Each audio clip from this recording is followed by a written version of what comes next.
Charles, William, and Harry are about to have a meeting. Harry claims that William is being greedy and selfish, but what will happen to Meghan Markle if we simply overlook her? Hello, friends. Welcome back to the King YouTube channel. There aren't many details about what might happen if Harry goes to the UK for the Invictus Games anniversary. The media suggests that Harry will have to meet with his father and brother, but why are they saying that? It's unclear if King Charles and Prince William even want to meet Harry. Both sides need to agree to a meeting, and it doesn't seem like meeting with Harry is a priority for either the King or Prince William. So, theoretically, Harry might want to meet with them, but unless they are willing to take time out of their busy schedules to hear him out, I don't think any meeting will happen. Think about it, why would the King want to talk to a spiteful, resentful son who seems only interested in getting money from him? Ever since Harry moved to the US, that seems to be his main goal.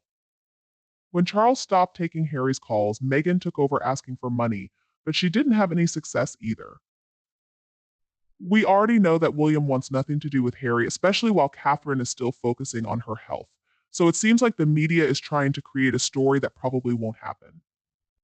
Maybe a PR firm for Harry and Meghan is behind it, but I doubt it will work. I heard that Harry is unsure about coming because he can't be guaranteed security. It sounds like he's already preparing to back out of the trip to the UK, which also means Meghan won't have to go. And their children, who are rarely seen, will stay where they are. If Harry doesn't show up, the Invictus Games will be relieved. I'm sure they don't want Harry to come because if he does, William won't. According to various reports, they really want William there for many reasons, mainly because he's an amazing figurehead.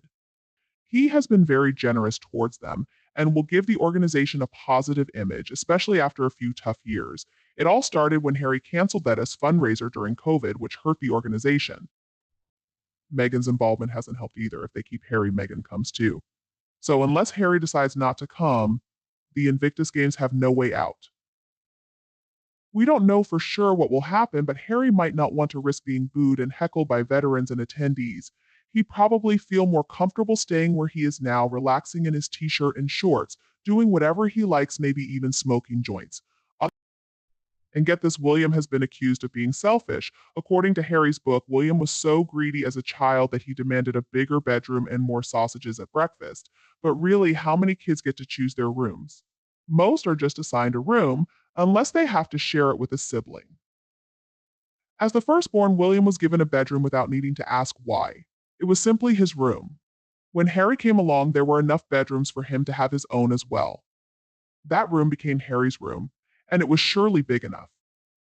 His parents, nanny, grandparents, or whoever hosted them assigned these rooms. Sometimes they might have had to share, but when they had their own rooms, of course, William would get the bigger one. He was the older brother and had been there before, so he kept the same bedroom every time they visited. I believe William's room was probably bigger than Harry's, and that's normal. In my family, the oldest one always got the bigger bedroom, but it wasn't about mistreating the others.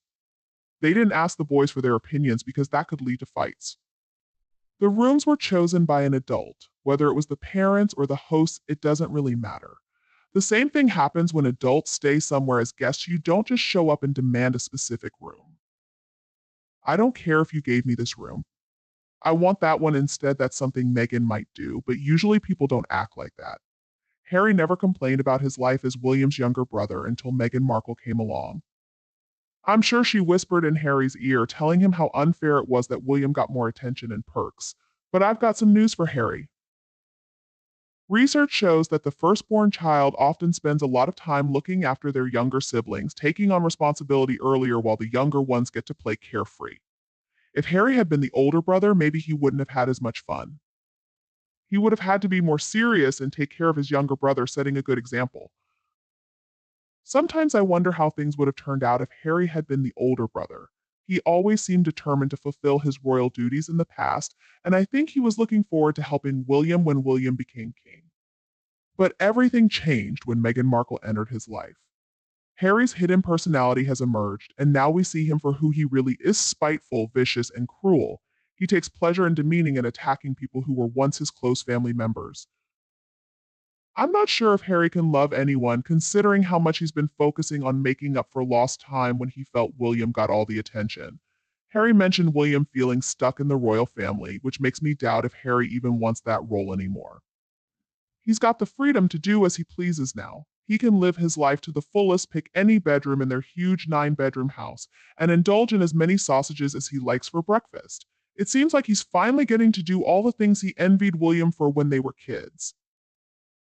William seems to be going through a tough time lately. I can't even imagine how stressed he must be worrying about Catherine and his father and taking on all the responsibilities by himself. But does Harry ever feel sorry for what he's done? I doubt it. It seems like he's too caught up dealing with Meghan Markle's influence. He probably seeks solace in things like magic mushrooms or other substances to cope with it all. When they were younger, Harry pretty much did whatever he pleased without facing any consequences. He never had to take on any responsibilities. He was spoiled, and that hasn't changed much. He's always been like that. But the worst part was when he married that woman. She just encouraged his bad behavior, and look where that got him. Harry has brought shame to his family, and I don't feel sorry for either him or Meghan. In other news, Harry might soon start complaining about not having the power to boss around a younger sibling, poor thing. But some might argue that looking after younger siblings is a part of growing up, as they're innocent and need care. As for calling William greedy, that's quite unfair. William has shown generosity by spending millions of pounds to build homes for the homeless and donating PS1 million to Invictus Games in 2023. Some say that the PS1 million William donated to Invictus Games came from a lawsuit settlement related to phone hacking. Instead of keeping the money for himself, as Harry might have done, William chose to donate it all to Invictus Games. He didn't keep a single penny for himself. Instead of donating, Harry and Meghan have reportedly charged Invictus for their speeches and appearances, along with expenses like Meghan's extravagant wardrobe, jewelry, dining at expensive restaurants, and staying in luxurious hotels with the most expensive rooms. So, how can anyone call William greedy? It seems unfair to label him as such, especially when compared to Harry and Meghan's spending habits. If we stop talking about Meghan, do you think she'll disappear? Probably not. According to Meghan, she believes everything she does is flawless, and if we don't see it, it's our fault for not recognizing her perfection. We can't seem to appreciate her greatness, which is why Meghan continues to assert herself, constantly making the same mistakes. Meghan attempted to divert attention from the Prince and Princess of Wales by launching her own project, American Riviera Orchard, and asking people to sign up with their personal details. However, she doesn't have any products for sale yet, nor has she registered the name or logo. So, it might turn out to be nothing significant until everything is registered and ready. Meghan can't trademark any products she plans to sell until that's done, and it could take a while. It's been almost a month since the launch, and there hasn't been any progress. Despite that, they're boasting about having around 600,000 followers on the site. However, there are rumors circulating that many of these followers might actually be bots. Despite being considered world famous, Meghan Markle's new venture seems to lack significant support. She had hoped for at least 500,000 signups in the first week, with many more to follow, but that hasn't happened. Those who have signed up may be at risk of having their private details sold to other companies for marketing purposes, which wouldn't be surprising given Meghan's past actions. Even experts are predicting her failure, but she'll likely bounce back as she always does, reminding herself of her own greatness and starting another venture, which may also end in failure. Meghan has had 4 years in the US, but she's still far from success. It seems her time may be running out, as she's lacking in good ideas and offerings. Many hope she fades into obscurity, and if she resurfaces, they prefer it to be without any PR fuss. Meghan's problem is her lack of substance. She doesn't bring much to the table. It's a challenge for PR teams to promote her when she's lacking in substance, but that doesn't deter her from trying. That's all for today's newsletter. Thank you for your interest in following. If you have any feedback or suggestions, please leave a comment below, and don't forget to support the channel with a like, share, and subscribe to the King YouTube channel. Goodbye for now, and I'll be back to see you again soon.